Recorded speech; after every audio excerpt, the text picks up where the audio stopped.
I'm joined here by Raheem Kassam, our Breitbart London editor-in-chief, and again by Dr. Sebastian Gorka, former deputy assistant to the president and our old national security editor, who is now running the MAGA coalition. Dr. Gorka spoke before Steve did on the stage. Dr. Gorka, that was a heck of a speech up there, brother. Thank you, Matt. It's easy. When you've got a crowd like this, you just feed on their energy and tell them what Steve told them. Alabama shows you the way. Gorka shows you the way. We are going to take back the republic from the swamp, and it's up to everybody in the room. This is the key message. You know, we are the right. We don't expect Uncle Sam to do anything for us except protect our nation through our armed forces. The success of November the 8th is about us making it happen. It's not about Donald Trump. He's great. He broke the monopoly stranglehold of the swamp dwellers, but it's about us supporting the president. And Dr. Gorka, in the speech, we've heard you talk about this before. You talked about how that reference back to the Star Wars line. Can you give it to us here live? I like that one. I liked how you had to deepen your voice to get there, by the way, Darth as Vader's, well. You know, James Earl Jones, right? I mean, no. When you were doing the Ben Kenobi line, yeah, that was do it again for us. Come on, look, we need more Star Wars. We have to understand that the left were having their canapes with their champagne when Steve resigned. And yes. When I left, they were having, I don't know, parties and orgies all through the night. I went to a few of them. I'm sure you did. He's a good journalist. He's a good journalist. But they have to realize what that moment was. It's the penultimate scene from the original Star Wars, and before George Lucas messed with it. It's when the Master Jedi, Ben Kenobi, is fencing with Darth Vader, and he says to Darth, if you strike me down now, Darth, I will be more powerful than you can ever imagine. That's Steve Bannon. I mean, we can do things legally, if you're listening, Politico. We can do things outside the White House that we couldn't do it as government officials. And I'll tell you this unequivocally. Steve Bannon right now is the most powerful man in America outside of the White House. And that's thanks in part to his decision to come out. Speaking of Stephen K. Bannon, the man himself is joining us right now on Radio Row here at the Values Voters Summit. Stephen K. Bannon, Dr. Sebastian Gorka, Matt Boyle, Raheem Kassam. We've also got wonderful Bridget Gabriel joining us here as well. It's getting I'm getting a bit claustrophobic here, ladies and gentlemen. So, Steve, welcome. Steve, welcome. What a speech up there, brother. You got the deck. No, you got the con. Are we taking a live speech live? We're going to talk to you for a little bit, Steve, and then we're going to cut to the stage. We'll cut back to the stage here in a minute. But Laura Ingram's on the stage she here was right saying now. nice things about me. That's what I want to. Oh, that's right. Oh, yeah, Laura. Well, that'd be the first woman to do that in a while, right? Steve, we get the crew back together here. Andy Sarabian's here, too. Oh, my God. Is Seb Gorka running for office? Seb looks like he's running for office. He's got the American flag pin in his I'm telling you, dude. Governor Gorka. Governor Gorka, man, I'm telling you. Okay, Steve, we got to talk to you about the speech. You laid out the battle plan, my friend. You laid out the battle plan. You had a direct message to Mitch McConnell. Did I give him too much? I was a little off the hook there. A little bit off the chain. You had a direct message to Mitch McConnell. Rehash it for us. It's Mitch McConnell. Hey, it's very simple. The word out is that the donors already cut him off. I mean, the donors been calling me nonstop and said, "Hey, if you're bringing Sarah Palin and Seb Gorka and Louis Gohmert down, right, and win by 10 points, we're out. Right, we're not going to do that again." But Steve, you've got to repeat what you said about it's not the money. It's not the money. By the way, the money was their biggest asset. It's their biggest liability now. Right. Exactly. The more money you spend, they spend what, $32 million down in Alabama. The more money you spend, the fewer votes you got. The thing I really wanted to do today was to say for Barrasso and Deb Fischer and Heller, you can't hide. You got to get out there and condemn Corker.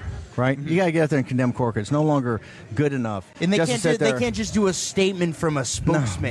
No. They need to appear on television on a stage like this, like you did, and lay this out. They have to get out there. Right. They have to get out there, and they have to say, I condemn Senator Corker and what he's been saying about the commander-in-chief. I mean, Seb, you're a strategist. You know how hard it is.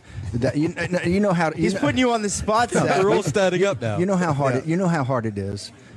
With everything the president had to go through in the Situation Room to make these decisions as commander-in-chief. Right. And what does it mean to have someone like Bob Corker run him down like Bob Corker's running him down? It's outrageous. It's outrageous. It is the swamp. It tells you everything you need to know about Corker.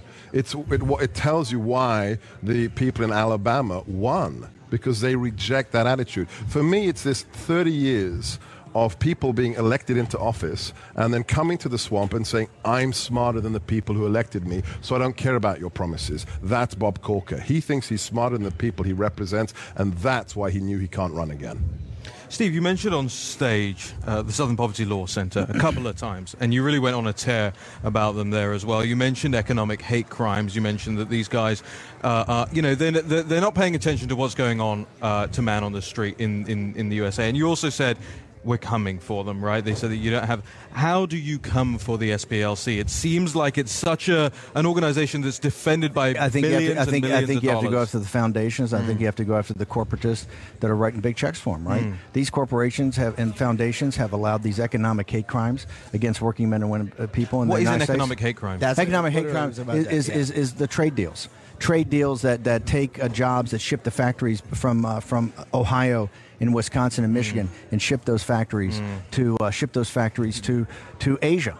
Right? It's the trade deals that don't work. It's the trade deals with Korea. It's a trade deal with Japan. It's a trade deal with Mexico. And then what's the link to opioids, Steve? Opioid rejection is those jobs that left. The opioids came in. These are studies done by MIT or Harvard. Said there's a direct correlation between the factories that left, the workers left behind, and the opioid addiction. Which is we're cutting away one of the biggest crises in the country. Biggest crisis in the country, caused by an economic crisis, right? The underlying economic crisis. And this is, you mentioned the Austrian School of Economics as well. This goes hand in hand with all of that stuff too. For too long, people have thought of human beings as a unit of production, an economic unit. I mean, it's time to think of human beings as a part of civic society. That's the power of the Judeo-Christian West. That we look at people as inextricably linked into a community, into a culture. And by the way, I'm a capitalist. I'm a free market capitalist. But capitalism is a subsidiary of that. Capitalism is not everything. Everything's not driven by net present value or return on investment. Right? It's a republic with an economy. Exactly. One of the most important things I think you walked through on the stage was you kept mentioning how it's not about any one of these movement leaders. It's not about you. It's not about Dr. Gorka. It's not about the Senator Cruz. It's not about Senator Lee. It's not about Donald Trump or Vice President Pence. It's about the people in this room. It's about them. Right. Can you explain the importance of that? President Trump talked about this a lot during the campaign, which is that he was a messenger to the movement. Yes. Can you explain that and how that ties into what's going to happen next year? Well, that's what populism is. The deplorables are, the muscle and the backbone of our movement. Here's what I mean by that. In the digital age, right? In the digital age, it gives you the ability to target better, to target what door you have to go ring the doorbell of someone that's persuadable, of someone that you can get out the vote on.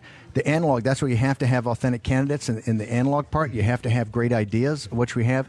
Then you have to have a grassroots army made up of the hobbits, right? And the hobbits just go in the Shire, right, and knock on doors and get other like-minded hobbits to show up. And next thing you know, you win. And that's how we won. And by the way, that's how Brexit was won. That's how 16 was won. That's how Alabama was won. That's how we're going to win all these things in the future. One of the most historic things that you mentioned, the deplorables line, Hillary Clinton did that during the Values Voters Summit last year. Yes. And I remember the next morning, that Saturday morning, which is, again, the second day of the conference here, right where Seb is sitting right now, Vice President Pence came out right here, did an interview with us. It was the Mac Daddy lead story on Drudge the next day, and that was the end of Hillary's campaign when she insulted the hardworking American people. Right. End of it. You wish you told me that before the speech. I would have had that in there. Well, I'm having to start looking at This is pretty good stuff here on Breitbart Radio. I got to start listening more. You got to start listening. But the callers are the best thing. Callers are the best. Steve, you mentioned something really interesting, and I heard Dr. Sebastian Gorka was standing next to me, watching you in the room just now, nodding in approval when you said this. It's fascinating, something that people don't talk about enough. You said that this is not some kind of science experiment, and you said that humankind and the elites, if they're allowed to stay in charge, will have to take decisions in 20 years' time that mankind has never taken before. Tell us a little bit more about that. You see the guy Elon Musk at Tesla and some of the best guys in technology. I mean, they're saying right now the convergence of biotechnology, the silicon chip, and artificial intelligence are all converging on a point. It's referred to in science as the singularity. The singularity, but at that point, we're going to have to be making some pretty fundamental choices, some pretty fundamental decisions about what humankind is. That's why it's imperative today to return to populism. You've got to get populism to unwind all the issues with the globalists that were brought on by the party of Davos elite.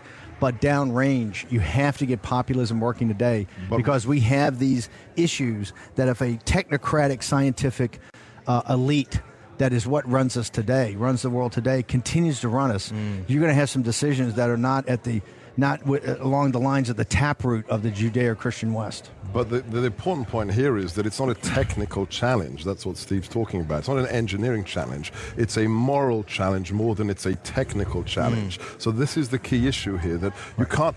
You had a line in your speech that they're not just failures. They're incompetent. They're not just corrupt. Right? They're not just corrupt. They're incompetent. That's the last 30 years. That's one of the things I talked to President Trump when we were setting up the compare and contrast that we would do in the campaign. They're just not corrupt. They're corrupt and incompetent. Right. It's that combination of both corruption and incompetence that really you think people out there have to ask the question of how they've been led to these trade deals and, as you call them, the economic hate crimes that have been perpetrated against them. They've been led there by this bureaucratic, technocratic class. Would you really put those people in charge of major decisions, existential decisions for mankind? That's the issue. That's the point. I'd rather have that. I'd rather have those questions answered by the first 100 people that came in to value voters today, other than the top 100 partners at Goldman Sachs. Yeah, 100%. And now, Steve, the Associated Press led this morning with a big story on your war against the establishment. That's what I brought up at the beginning. And we got it up as the lead story on Breitbart right now.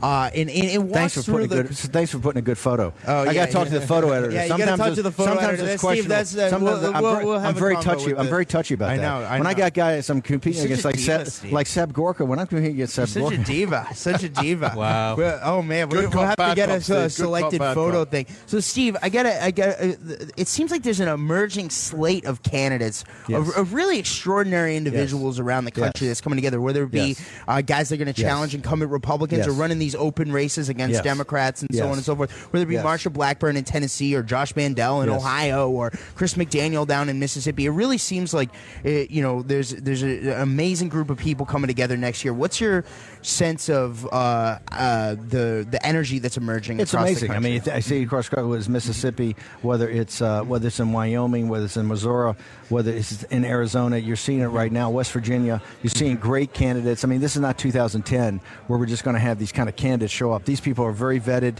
A lot of them have spent some good years in government. There are a lot of them, hopefully the Eric Princes and the Foster Freezes, people like that. Hopefully Ann LePage maybe up in Maine, who's a waitress married to the governor of Maine. She's still mulling over a potential run. I think you're going to see an eclectic group of candidates, all with authenticity, like the founders. Like the founders, authenticity. Right. It's about authenticity. In a digital age, authenticity means even more. And it seems like the movement leaders are coming together, whether it be Laura Ingraham, who's on the stage right now, you, Dr. Gorka, us at Breitbart, Tony Perkins of Family Research Council. Mark Meadows. What we're seeing is this loosely aligned affiliation of leaders who are stepping up and saying enough with these losers in Washington. And we don't agree with everything. I mean, there's still debate. There's still debate on some of the trade policy stuff. There's still some debate on the economics. There's still some debate on the issues of illegal immigration and even of refugees and legal immigration. But what separates us is not that great from what binds us together, right? What binds us together is the idea of sovereignty. What binds us together, the idea that we've got to get our economy back. And the ideas that bind us is that we've got to, our place in the world has to be where the vital national security interest of the United States is, not strung out all over hell's half acre. And you also said that these people, these leaders, you said that about 8 times on stage. They're not the key that unpicks the lock. No, it's these people in here right now that are in the room, in the seats, in the crowd, it's the value out there across the country listening to the radio show right now. It's the callers here. Look, you guys know this. I didn't have to think up any of these ideas in leaving the radio show on Friday and showing up the Trump campaign on Monday. Right, the ideas were the callers. I mean, those ideas were it was the common sense, right, of the callers of the Breitbart News Daily and the Breitbart. We started on the Sunday show and the weekend show, the Saturday show. Those callers are amazing. You put your ear to the ground. You listen to these people. That's what's a caller-driven show. The smartest people in the country. That's what's a caller-driven show. 100%. So, I had a radio host who's a fabulous radio host. The night before I started the first Daily Show, I talked to him that night, and he said, "Remember, they only care when you talk about how to do the show." He says they only care what you think, and I go, I don't know. I think they only care what they think. Right. Exactly. And that's the point. And I said, that's what this show is going to be, the Socratic method. method. We didn't tell them what to think. But that's right? November 8th. That's November 8th. It's November. That's November 8th. That's the So what's your by the way, message? it's called crowdsourcing. It works, right? It does. It's just crowdsourcing By the way, ideas. it's crowdsourcing ideas. So, by Steve, the way, what's your that's message? By the way, I gave a hat tip to President Obama. Yeah. The community organizer. Right? Absolutely. The community organizer that was kicking Rudy Giuliani and all those guys. Yes. That's really interesting that you say crowdsourcing there, because what is crowdsourcing if not a form of populism? That's exactly what it is. Right. And so what do they need to do? Raheem, you're connecting dots like mad over here today. I know. He's like the evil scientist, mad genius. We got to have Raheem, one of those elites from England. We got to have Raheem do the Saturday show more often. Yeah, I know. Guy's on fire. Guy's on fire. Yeah, of course, he doesn't wake up until after 10 o'clock on Saturday morning. So that's a problem. Late, that's right? a problem. So, Steve, I got to ask you this. So, with all of this in mind, in that the callers into the radio show, the deplorables out there across the country, the people in this room are the most important folks to this. What's your marching orders to them? What do they need to do? What is it that they need to take away from all of this? They have to get engaged. You have to get engaged. You have to go to committee meeting for Republic in your district. Go get a committee seat. Go to Breitbart and click on the stories and go to the links. Join Brigitte Gabriel's ACT. Join these great organizations. Get off your duff. Take the thing and cut the TV shows off and go get engaged. You're going to have to walk precincts. You're going to have to knock on doors. You're going to have to convince your fellow citizens. We're going to do this the old-fashioned way, right? That because people understand Obama got that in the modern age. It's still the personal it's the personal connection that's going to win these elections. Alabama showed us this, and that's why it's a grassroots army coming together. And finally, not just that, but it's also that they're holding these guys accountable. It's no longer we're just going to get them in office and then come back to them as supplicants about what you're begging them to do. And so it seems like, and this will be my last question for both of you guys. I think that both. I know you're like. I thought I was going to come over here and have my break, just kind of take a few callers. I didn't know I was going to get bench pressed. Oh no, dude, we're bench pressing here. So I got to ask. We need to drill down. Who taught us? Me and Raheem, the tag team. No, I sick you guys on other guys. I didn't come in here. But I got to ask both of you guys, both Steve and Dr. Gorka, both of you guys went down to Alabama and campaigned for Judge Roy Moore. So I got to ask you, do you sense this kind of a, Tony Perkins says there's a tidal wave coming, a tsunami coming next year. Do you guys sense it too? Absolutely. Totally. 2018 is the year. This is when we take it back. Just the energy in Alabama. And the interesting thing was the other side knew it. They knew it. Right. And even the president knew it. I mean, the worst... He got up there, he said, I think I made a mistake. Right. This is the worst non-endorsement speech in history. I think I made a mistake. Oh, and by the way, if Moore wins, I'm behind him 100%. That's what's going to happen this year. The president's the best in the world. Reading the room. Oh, my gosh. Right. He knew right He there. knew. He knew. By the way, he absolutely is the best in the world. 100%. Best in the world. See, what do you say to the tidal wave tsunami thing? Absolutely. You can feel it. You can feel it in Alabama. We're going to feel it on the 12th of December.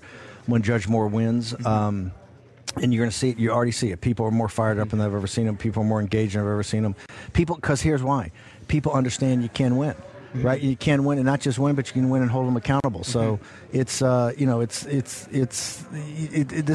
very big inflection point. Alabama is going to be known in modern political history as a seminal pivot point. Where the grassroots, just as big as Eric Cantor going down to Dave Bratt, or John Boehner going down in the House in 2015. It's the point at which, for the first time in modern history, money didn't matter. Yes, that's the big deal. Absolutely. All right, again, folks, this is Breitbart News Saturday here. Matt Boyle, our Washington political editor, joined by our Breitbart London editor-in-chief, Raheem Kassam. We're broadcasting live from the Value Voter Summit at the Omni Shoreham Hotel in downtown Washington, D.C., hosted by the Family Research Council. We're going to take a quick commercial break here on Sirius XM 125, the Patriot Channel. When we return, more of your calls, 866-95-PATRIOT, 866-957-2874. We'll be right back after this.